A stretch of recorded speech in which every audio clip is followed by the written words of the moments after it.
அனைவருக்கும் வணக்கம். நம்ம தினமும் ஒரு தகவலை பார்த்துட்ருக்குறோம். நேற்றைய தினம் வரைக்கும் நம்ம வவல் சவுண்ட்ஸை பற்றி பார்த்துருந்தோம் கடைசியா. ஷார்ட் வவல் சவுண்ட்ஸ் எப்படி சொல்லிக் கொடுக்கணும், லாங் வவல் சவுண்ட்ஸ் எப்படி கொடுக்கணும் அப்படிங்கிறதுக்கான விவரங்களை பார்த்தோம். ஸோ அதுக்கான டீட்டெயில்ஸ் உங்களுக்கு வேணும்னா ஆல்ரெடி நான் பிடிஎஃப் அனுப்பிச்சி விட்ருந்தேன். அதில் போய் சர்ச் பண்ணி எப்படி ஷார்ட் வவல்ஸ் லாங் வவல்ஸ்லாம் சொல்லிக் கொடுக்கணுங்கிறதுக்கான வேர்ட்ஸ் எல்லாம் அதில் இருக்குது. கலரிங் பண்ணி கொடுத்துருக்குறாங்க. அதை யூஸ் பண்ணி சொல்லிக் கொடுக்கலாம். அதே போல் 26 இங்கிலீஷ் ஆல்பபெட்டுடைய ஃபெனிக்ஸ் முறையில் எப்படி உச்சரிக்கிறது அப்படிங்கிறது இதையும் நேற்று 2 நாட்களாக நம்ம சொல்லி கொடுத்துட்ருக்குறோம். பள்ளியில் திடீர்னு பார்வையிடும் பொழுது இன்னமும் கொஞ்சம் நம்ம ஆக்டிவாக பண்ணணும் அப்படிங்கிறத தான் வெளிப்படுத்துது. 1ஆம் வகுப்பு முதற்கொண்டே குழந்தைங்களுக்கு நம்ம சொல்லிக் கொடுக்கணும். லெட்டர்ஸ் ஐடென்டிஃபிகேஷன் தெரிஞ்சதுன்னா நெக்ஸ்ட் லெவல் ஃபெனிக்ஸ் சவுண்டை மட்டும் சொல்லி கொடுத்தா போதும்.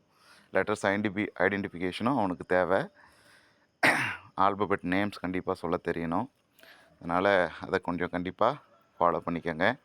இப்போ முக்கியமாக அடுத்த நிகழ்வாக பார்த்திங்கன்னா நம்ம டென்சஸ் பார்த்திங்கன்னா 12 டென்சஸ் எப்படி எளிமையாக சொல்லி கொடுக்கறது அப்படிங்கிறத நம்ம பார்க்க போகிறோம். ஏன்னா இது தெரிஞ்சால் தான் நேற்றைய தினம் நம்ம பிடி டீச்சர்ஸ் இங்கிலீஷ் பிடி ஒரு 7-8 பேர் கலந்துரையாடல் கூட்டத்தில் பங்கேற்றிருந்தாங்க.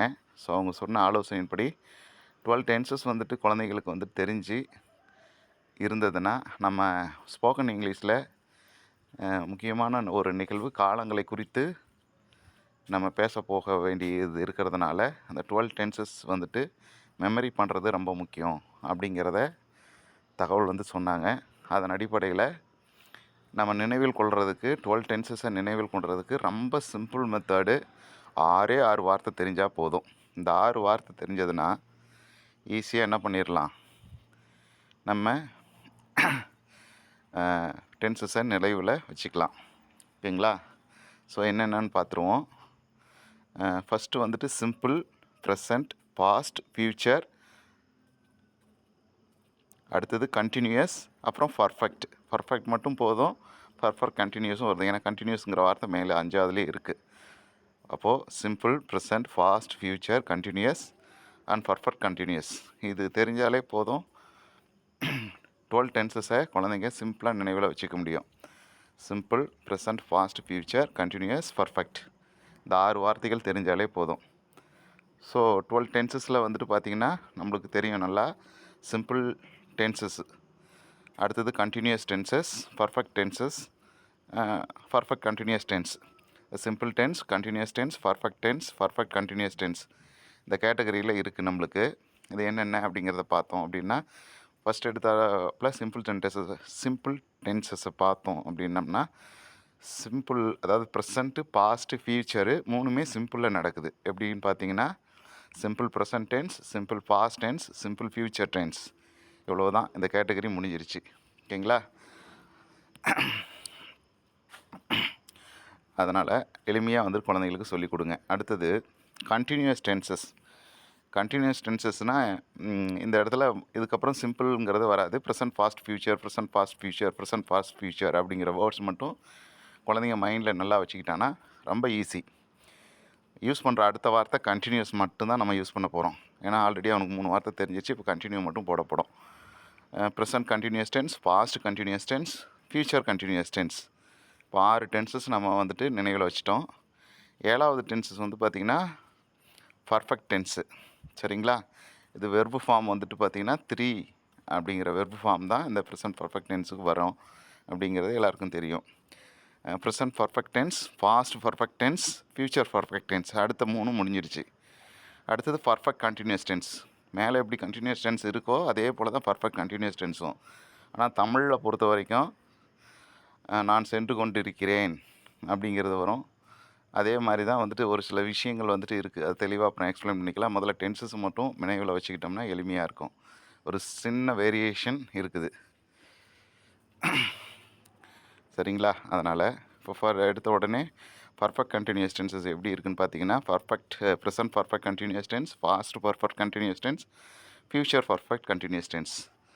ஸோ ஆக இந்த மேலே இருக்கக்கூடிய இந்த 6 வார்த்தைகளை குழந்தைங்கள நல்லா நினைவில் வச்சுக்கிட்டாங்கன்னா, simple tense, continuous tense, perfect tense, perfect continuous tense. அடுத்தது இந்த டைட்டிலை ஞாபகம் வச்சுக்கிட்டான் அப்படின்னா, எளிமையாக என்ன பண்ணிட முடியும்னா, குழந்தைங்க இந்த டென்சஸை அவங்க படிச்சிட முடியும். ஆக குழந்தைகளுக்கு குறைந்தது 4ஆம் வகுப்பு முதற்கொண்டிலிருந்தே டென்சஸ் வர்றதுனால, இந்த 4ஆம் வகுப்பு அடுத்த டெர்மில் வரும்னு நினைக்கிறேன். அதனால் நீங்கள் என்ன பண்ணணும்னா, 5ஆம் வகுப்புலேருந்து இந்த டென்சஸ் நேமை குழந்தைங்களுக்கு சொல்லிக் கொடுங்க. 6ஆம் வகுப்புலேருந்து கட்டாயம் வந்துட்டு பண்ணியிருக்கோம். ஈவன் 5th இந்த டென்சஸ் நேமும் வந்துட்டு பண்ணியிருக்கணும். ரொம்ப ரொம்ப சிம்பிள். நீங்கள் ஒரு முறை கோத்ரூ பண்ணிங்கன்னா நம்ம 12 டென்சஸை ஈஸியாக வந்துட்டு பண்ணிட முடியும். அதுக்கு தேவையானது இந்த 6 வார்த்தை தான். Simple, present, past, future, continuous, perfect. ஓகேங்களா? அதை தெரிஞ்சுக்கிட்டாலே எளிமையாக நம்ம பண்ண முடியும். அதனால் சிறப்பாக குழந்தைங்களுக்கு சொல்லிக் கொடுங்க. இன்றைக்கி நீங்கள் என்ன பண்ணணும் அப்படின்னு சொன்னால், நேற்று சொன்னதை ரிமைண்ட் பண்ணுங்கள் போதும். இங்கிலீஷில் பொறுத்த வரைக்கும் நேற்று நம்ம என்ன வந்துட்டு ஆல்பபெட் சொல்லியிருந்தோம், அடுத்தது short vowel sound, long vowel sound அப்படிங்கிறத சொல்லியிருந்தோம். ஸோ இதை மட்டும் ரிமைண்ட் பண்ணிவிட்டு அதுக்கு ரிலவெண்ட் வேர்ட்ஸ் வந்துட்டு பார்த்திங்கன்னா, அந்த ஜாலிஃபோனிக்ஸ் ஆப்லேயும் அதே போல் வந்து பார்த்திங்கன்னா அந்த இதில் இருக்கும், நான் அமுச்சு விட்ட பிடிஎஃப்பில் இருக்கும். ஸோ அதில் இருக்கக்கூடிய வேர்ட்ஸு ஈவன் வந்துட்டு நேற்று வந்துட்டு நம்ம வாட்ஸ்அப்பில் போட்டிருந்தோம். இந்த டெக்ஸ்ட் புக்கில் first standard, second standard, third standard and 4th standard புக்கில் இருக்கக்கூடிய words 2 letters words, 3 letters words, இதை மட்டும் டார்கெட் பண்ணுங்கள்.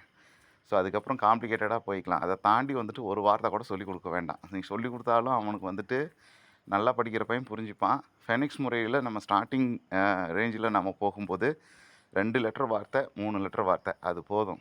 இதை முதல்ல ஒரு மாதத்துக்கு நம்ம ப்ராக்டிஸ் கொடுத்தோம் அப்படின்னா, அதுக்கப்புறம் வந்துட்டு காம்ப்ளிகேட்டடாக வந்துட்டு போய்க்கலாம். முதல்ல அதில் தரவாகணும் குழந்தைங்க. ஓகேங்களா? சிறப்பாக பயிற்சி கொடுங்க. இன்றைக்கி இந்த 12 டென்சஸை சொல்லிக் கொடுங்க. ரொம்ப ஈஸி மெத்தட் தான். இந்த மெத்தடில் சொல்லி கொடுத்தீங்கன்னா சிம்பிள்லேருந்து காம்ப்ளிகேட்டடாக நம்ம போகிறோம். அதனால் இந்த 6 வார்த்தைகளும் குழந்தைங்க நினைவில் வச்சுக்கிட்டாங்கன்னா, எப்போவுமே அந்த 12 டென்சஸை வந்துட்டு பார்த்திங்கன்னா அழகாக சொல்லிட முடியும். சிம்பிளாக வந்துட்டு பார்த்திங்கன்னா அதுக்கப்புறம் spoken English simple sentences form பண்ணுறதுக்கு எளிமையாக இருக்கும். ஓகேங்களா? All the best.